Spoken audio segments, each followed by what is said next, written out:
ദൈവത്തിൻ്റെ അതിപരിശുദ്ധ നാമം വാഴ്ത്തപ്പെടുമാറാകട്ടെ. ഒരിക്കൽ കൂടി ലൈഫ് യൂട്യൂബ് ചാനലിലേക്ക് നിങ്ങൾ ഓരോരുത്തരെയും ഹാർദവമായി സ്വാഗതം ചെയ്യുന്നു. ഒരു ചെറിയ ചിന്ത പങ്കുവയ്ക്കാനാണ് ഞാൻ ഇന്ന് വന്നിരിക്കുന്നത്. മരണം പലപ്പോഴും എല്ലാവരുടെയും ജീവിതത്തിൽ വളരെ സങ്കടവും വളരെ ദുഃഖവും നിറഞ്ഞ ഒരു കാര്യം തന്നെയാണ്. വേർപാട് എന്ന് പറയുന്നത് പലരെയും വിട്ടുമാറി പലരും വളരെ സ്നേഹിച്ചിരുന്ന ആൾക്കാർ നമ്മെ വിട്ടു മാറുമ്പോൾ വളരെ ദുഃഖത്തോടെ ആയിരിക്കും പലപ്പോഴും നമ്മളായിരിക്കുന്നത്. ഇതുപോലെ മരണകരമായ അവസ്ഥകൾ നമ്മുടെ ജീവിതത്തിലേക്ക് കടന്നു വരാം. ആരും സഹായമില്ലാതെ എന്ത് ചെയ്യണമെന്നറിയാതെ പെട്ടുപോകുന്നൊരവസ്ഥ. എങ്ങനെയായിരിക്കണം, എന്തായിരിക്കണം ഈ ഒരു അവസ്ഥ, മരണകരമായ അവസ്ഥ എന്നൊക്കെ പലപ്പോഴും നമ്മൾ പറയാറുണ്ട്. അതുപോലെയുള്ള പലതരം സവിശേഷതകൾ നിറഞ്ഞ ഒത്തിരി അനുഭവങ്ങൾ നമ്മുടെ ജീവിതത്തിലേക്ക് കടന്നു വന്നിട്ടുണ്ട്.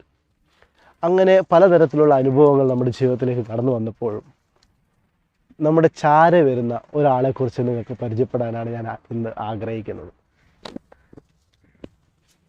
മറ്റൊന്നുമല്ല, പണ്ട് യേശുക്രിസ്തുവിൻ്റെ ഇഹലോക ജീവിത കാലഘട്ടത്തിൽ യേശുക്രിസ്തു ഏറ്റവും സ്നേഹിച്ചിരുന്ന ഒരു കുടുംബമുണ്ടായിരുന്നു. ആ കുടുംബത്തിൽപ്പെട്ട ഒരു വ്യക്തി മരിച്ചു. ആ പുള്ളിയുടെ പേര് ലാസർ എന്നായിരുന്നു. പലപ്പോഴും നമുക്കെല്ലാവർക്കും അറിയുന്ന കഥയല്ല, നടന്ന സംഭവമാണ്.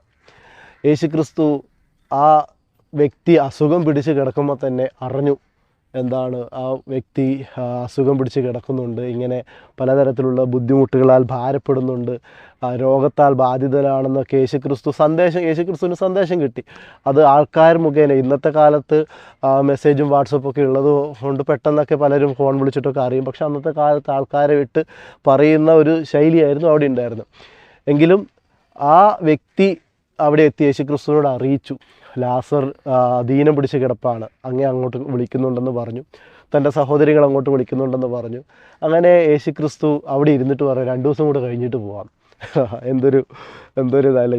നമ്മളൊക്കെ ആരെങ്കിലും അറിഞ്ഞിട്ടുണ്ടെങ്കിൽ, ആരെങ്കിലും അസുഖം പിടിച്ചിട്ടുണ്ടെന്ന് അറിയുന്നുണ്ടെങ്കിൽ നമ്മൾ പെട്ടെന്ന് ഓടിച്ചെന്ന് എന്താണ് സഹായം ചെയ്യേണ്ടതെന്നൊക്കെ നമ്മൾ ചെയ്യും. മാനുഷികമായി ചിന്തിച്ചിട്ട് നമ്മളങ്ങനെ ചെയ്യും. പക്ഷേ യേശുക്രിസ്തുവിൻ്റെ ചിന്ത മാനുഷികമല്ല എന്ന് ചൂണ്ടിക്കാണിക്കുവാനാണ് ഞാൻ ഇന്ന് ആഗ്രഹിക്കുന്നത്. മാനുഷികമായിട്ട് പലപ്പോഴും നമ്മൾ പലതരത്തിലുള്ള ചിന്തകളാണ് നമ്മുടെ ജീവിതത്തിലേക്ക് കടന്നു വരുന്നത്. മാനുഷികമായിട്ട് ചിന്തിക്കുമ്പോൾ, അല്ലെങ്കിൽ നാളെ ഒരു പ്രതിസന്ധിയിൽ, അല്ലെങ്കിൽ ഇന്നൊരു പ്രതിസന്ധിയിലിരിക്കുമ്പോൾ എനിക്ക് ഇപ്പോൾ തന്നെ അതിനുള്ളൊരു പോംവഴി ലഭിക്കണം എന്നുള്ള ചിന്താഗതി, ഒരു വാശിയും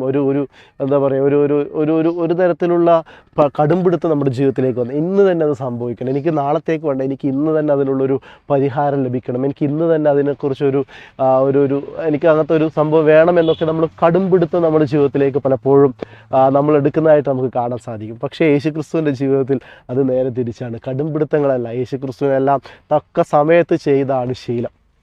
അങ്ങനെ 2 ദിവസം കൂടെ കഴിഞ്ഞിട്ട് യേശുക്രിസ്തു ലാസറിൻ്റെ വീട്ടിലേക്ക് എത്തുകയാണ്. ലാസറിൻ്റെ വീട്ടിലെത്തുന്ന സമയത്ത് തൻ്റെ സഹോദരി വന്നിട്ട് യേശുക്രിസ്തുവിനോട് പറഞ്ഞു, അവൻ മരിച്ചിട്ട് 4 ദിവസമായി. അപ്പോൾ യേശുക്രിസ്തുവിൻ്റെ അടുത്തേക്ക് ആൾക്കാർ വിടുമ്പോൾ തന്നെ ലാസർ മരിച്ചിരുന്നു. യേശുക്രിസ്തു അറിഞ്ഞിരുന്നു. അവിടെ എത്തുമ്പോഴത്തേക്ക് 4 ദിവസമായി.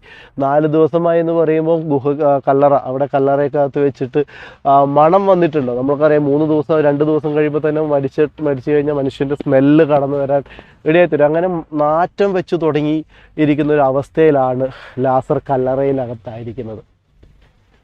യേശുക്രിസ്തു അവിടെ വന്ന് യേശുക്രിസ്തു കണ്ണുനീർ വാർത്തു എന്ന്, അല്ലെങ്കിൽ യേശുക്രിസ്തു ജീസസ് വെപ്റ്റ് എന്നൊക്കെ ബൈബിളിൽ നമുക്ക് കാണാം. ഏറ്റവും ചെറിയ വാക്കുകളൊക്കെ ആയിട്ട് അതിനെ നമുക്ക് ബൈബിളിലൊക്കെ പറയുന്നതൊക്കെ ഉണ്ട്. അപ്പം യേശുക്രിസ്തുവിൻ്റെ കണ്ണുനീര് വന്നു. കാരണം അവരുടെ ദുഃഖം കണ്ടിട്ട് യേശുക്രിസ്തു അവരുടെ മനസ്സലിഞ്ഞ് അവർക്ക് ആ ദുഃഖത്തിൽ യേശുക്രിസ്തു പങ്കുചേരുകയാണ്. ഒരുപക്ഷെ 2 ദിവസം മുന്നേ വന്നിട്ടുണ്ടെങ്കിൽ, അല്ലെങ്കിൽ 4 ദിവസം മുന്നേ യേശുക്രിസ്തു വന്നിട്ടുണ്ടെങ്കിൽ തീർച്ചയായും മരിക്കാതെ ഇരിക്കും. അവർക്കറിയാമായിരുന്നു. യേശുക്രിസ്തു പറഞ്ഞു, നിങ്ങൾ വിശ്വസിച്ച് കഴിഞ്ഞാൽ അവൻ ജീവിക്കും. അപ്പോൾ സഹോദരി പറഞ്ഞു, അത് അറിയാം, എനിക്ക് യേശുക്രിസ്തുവിൻ്റെ പുനരുദ്ധാനത്തെങ്കിൽ അവൻ ജീവൻ വലിക്കുമെന്നൊക്കെ ഒരു വിശ്വാസം യേശുക്രിസ്തു പറഞ്ഞ കാര്യങ്ങളിലൊക്കെ അവർ വിശ്വസിച്ചിട്ട് പറയുന്നൊക്കെയുണ്ട്. പക്ഷേ അതിനും അപ്പുറമായിട്ടൊരു അത്ഭുതം അവർ പ്രതീക്ഷിക്കുന്നില്ല.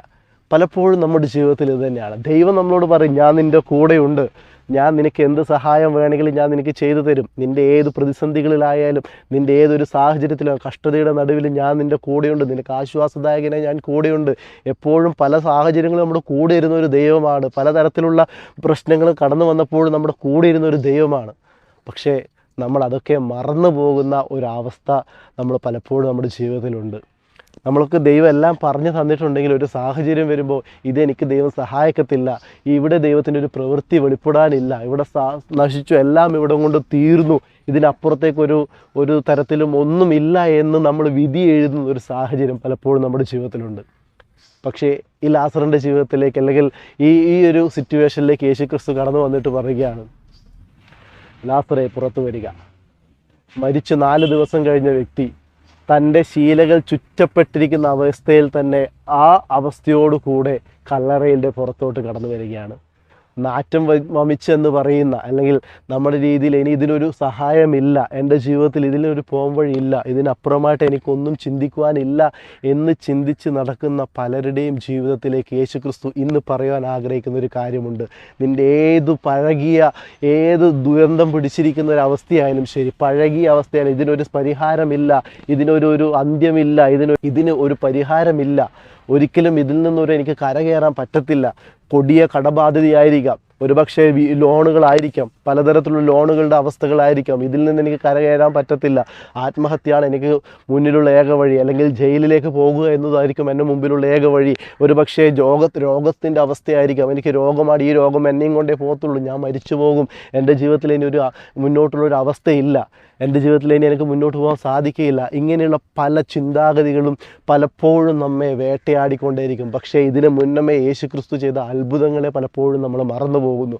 എനിക്ക് തക്ക സമയത്ത് വേണ്ടുന്ന ആഹാരം നൽകുന്ന, തക്ക സമയത്ത് വസ്ത്രങ്ങൾ നൽകുന്ന, തക്ക സമയത്ത് നമുക്ക് വേണ്ടുന്ന എല്ലാം നൽകുന്ന യേശുക്രിസ്തുവിനെ പലപ്പോഴും നമ്മൾ മറന്നു പോവുകയാണ്. ഇവിടെയും ലാസറിൻ്റെ സഹോദരി മാർത്തയും മറിയയും യേശുക്രിസ്തുവിനെ മറന്നു പോവുകയാണ്. യേശുക്രിസ്തു ആ ലോകത്തിൽ, ആ രാജ്യത്ത്, ആ ദേശത്ത് ചെയ്ത എല്ലാ അത്ഭുതങ്ങളും, യേശുക്രിസ്തുവിൻ്റെ ചെയ്ത അത്ഭുതങ്ങൾ സകലതും അവിടെ മറന്നു പോവുകയാണ്. എന്നിട്ടും യേശുക്രിസ്തു അവരോട് മനസ്സലിഞ്ഞിട്ട് ആ ലാസറിനെ പുറത്തു കൊണ്ടുവരികയാണ്. ലാസറെ പുറത്തു വരിക. യേശുക്രിസ്തുവിൻ്റെ തക്ക സമയമുണ്ടായിരുന്നു. യേശുക്രിസ്തുവിന് അറിയാം ലാസർ മരിക്കുമെന്ന്.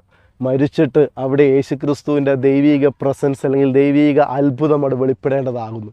പലപ്പോഴും നമ്മുടെ ജീവിതത്തിൽ ഇന്നും പഴകിയിരിക്കുന്ന പല അവസ്ഥകൾക്കും ഒരു മാറ്റം വരണമെന്നുണ്ടെങ്കിൽ യേശുക്രിസ്തു നിങ്ങളുടെ ജീവിതത്തിലേക്ക് കടന്നു വരണം. യേശുക്രിസ്തുവിന് ഒരു അവസരം നിങ്ങൾ കൊടുക്കണം. എൻ്റെ ജീവിതത്തിൽ ഈ അവസ്ഥ വന്നിട്ടുണ്ടെങ്കിൽ അത് യേശുക്രിസ്തു എൻ്റെ ജീവിതത്തിൽ അത്ഭുതം ചെയ്യുവാനാണ്. ഈ അത്ഭുതം പലയിടങ്ങളിലും സുവിശേഷീകരണത്തിന് മാറുവാൻ വേണ്ടിയുള്ളതാണ്. ഈ അത്ഭുതം പലപ്പോഴും പലരുടെയും വിടുതലിന് കാരണമായി തീരുവാനുള്ളതാണ്. പലരും യേശുക്രിസ്തുവിനെ അറിയുവാനുള്ളതാണെന്നുള്ളൊരു ബോധ്യം നമ്മുടെ ജീവിതത്തിലേക്ക് ഉണ്ടാകണം. ലാസറിനെ പുറത്തു കൊണ്ടുവരാൻ ദൈവത്തിന് സാധിച്ചിട്ടുണ്ടെങ്കിൽ നിങ്ങളുടെയും പഴകിയ അവസ്ഥകളെ, നിങ്ങൾ ആരും സഹായമില്ലെന്ന് പറയുന്ന, ഒരു തരത്തിലും ഞാൻ രക്ഷ പ്രാപിക്കത്തില്ലെന്ന് പറയുന്ന, എൻ്റെ ഈ രോഗത്തിന് ഒരിക്കലും ശമനമുണ്ടാകില്ല, എൻ്റെ ഈ രോഗത്തിന് ഒരിക്കലും ഒരു മുക്തി ഉണ്ടാകില്ല എന്ന് പറയുന്ന രോഗത്തെ പോലും സൗഖ്യമാക്കുന്ന ഒരു യേശുക്രിസ്തു ഉണ്ടെന്ന് നിങ്ങൾ മനസ്സിലാക്കുക. ഏതൊരവസ്ഥയിലും കൂടെ ഇരിക്കുന്ന ഒരു യേശുവിനെ മുറുകെ പിടിക്കുക.